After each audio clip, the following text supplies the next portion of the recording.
Bismillahirrahmanirrahim. Assalamualaikum warahmatullahi wabarakatuh. Di video kali ini saya akan menjelaskan sedikit resume mengenai pertemuan ketiga mata kuliah pendidikan agama Islam yang berjudul Kalamullah. Apa itu Kalamullah? Kalam dalam istilah ilmu nahwu adalah sesuatu yang di dalamnya berkumpul 4 perkara, yakni lafaz, murakkab, mufid, dan bilwaddi. Kalam adalah lafaz yang tersusun yang memberi faidah dengan menggunakan bahasa Arab. Kalamullah adalah dua unsur kata dari lafaz kalam dan Allah. Firman Allah dalam bentuk wahyu yang disampaikan kepada para nabi dan rasulnya melalui malaikat Jibril. Sejarah Al-Quran.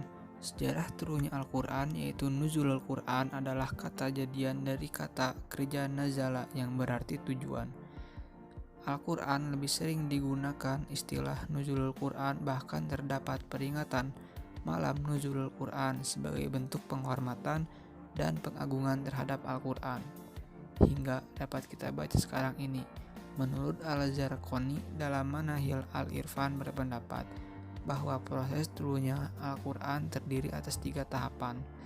Yang satu, Al-Quran turun secara sekaligus dari Allah ke Lauhul Mahfuz, yaitu suatu tempat yang merupakan catatan tentang segala ketentuan dan kepastian Allah.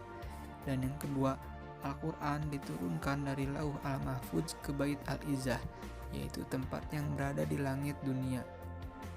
Yang ketiga, Al-Quran diturunkan dari Bait Al-Izzah ke dalam hati Nabi dengan jalan berangsur-angsur, sesuai dengan kebutuhan.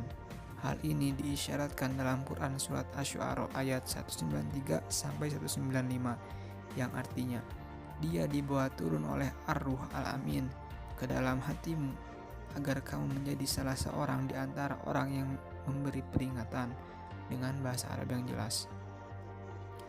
Al-Quran diturunkan Allah Subhanahu wa Ta'ala kepada Nabi Muhammad SAW melalui malaikat Jibril.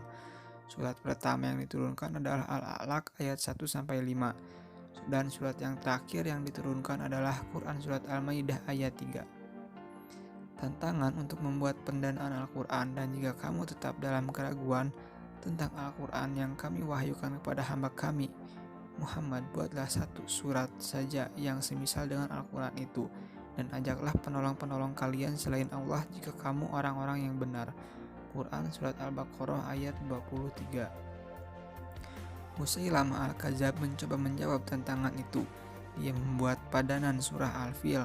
Al-Fil mal-fil wa ma adraka ma'il fil lahu zanbun wa bilun wa hurtumun tawilun. Gajah, apa itu gajah? Tahukah kamu apa itu gajah? Telinganya lebar, belalainya panjang. Siapapun tidak akan dapat membuat padanan Al-Quran. Katakanlah, sesungguhnya jika manusia dan jin berkumpul untuk membuat yang serupa Al-Quran ini, niscaya mereka tidak akan dapat membuat yang serupa dengannya, sekalipun sebagian mereka menjadi penolong sebagian yang lain. Quran Surat Al-Isra ayat 88. Mengimani Al-Quran menjadi hal wajib bagi seorang muslim. Barang siapa ingkar atau kufur terhadap 1 ayat saja dari Al-Quran, maka sungguh-sungguh dia telah kafir. Hadis riwayat At-Tabrani. Inilah Alkitab yang tidak ada keraguan di dalamnya, petunjuk bagi orang-orang yang bertakwa. Al-Baqarah ayat 2. Dan sesungguhnya Al-Tanzil atau Al-Quran ini benar-benar diturunkan oleh Tuhan semesta alam. Dia dibawa turun oleh Al-Ruhu Al-Amin, yaitu Jibril. Sesungguhnya kamilah yang menurunkan Al-Zikra, dan sesungguhnya kami benar-benar memeliharanya.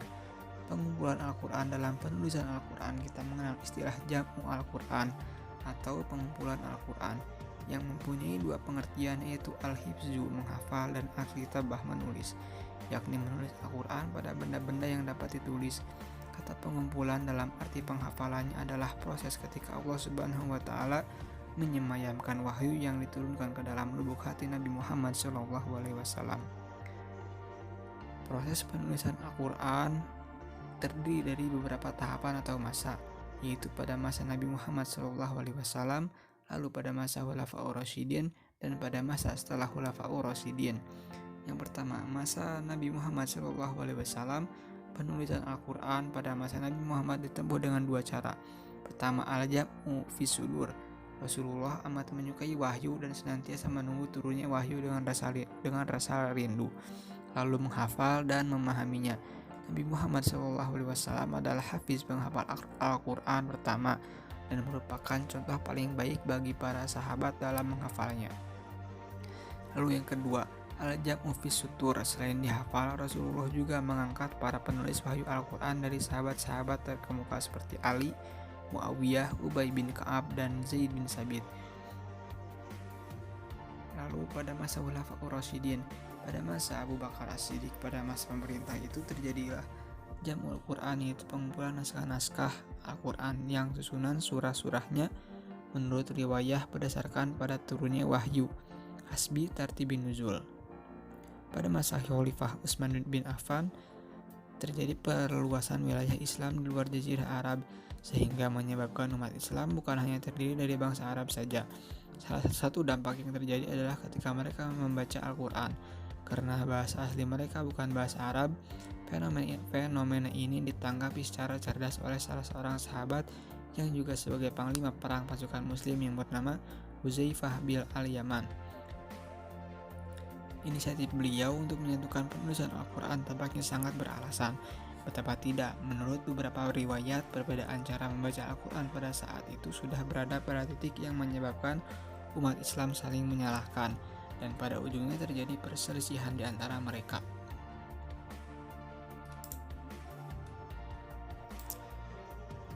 Mukjizat Al-Quran secara bahasa. Kata mukjizat jizun, lemah lawan dari kudroh.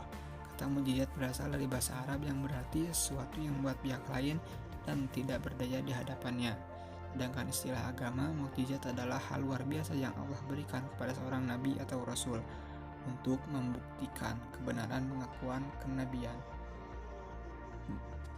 Definisi mukjizat menurut ulama: perkara yang di luar kebiasaan, yang tidak bisa ditandingi, yang tidak bisa ditiru, yang diberikan oleh Allah kepada para nabinya. Syarat-syarat mukjizat ada 3. Yang pertama, syarat-syarat mukjizat menurut Al-Qurtubi ada 5. Pertama, dari sesuatu yang tidak bisa dilakukan. Kedua, sesuatu yang di luar kebiasaan. Ketiga, disampaikan terkait dengan syarat dakwah. Keempat, terjadi karena adanya penentang. Kelima, seseorang tidak dapat mendatangkan terhadap orang yang menentang sebagai pembuktian. Unsur mukjizat ada 4. Pertama, hal atau peristiwa yang luar biasa. Kedua, terjadi atau dipaparkan oleh seseorang yang mengaku nabi. Ketiga, mengandung tantangan terhadap yang meragukan kenabian. Keempat, tantangan tersebut tidak mampu atau gagal dilayani. Macam-macam mukjizat, yaitu ada mukjizat hissi, lalu ada mukjizat maknawi.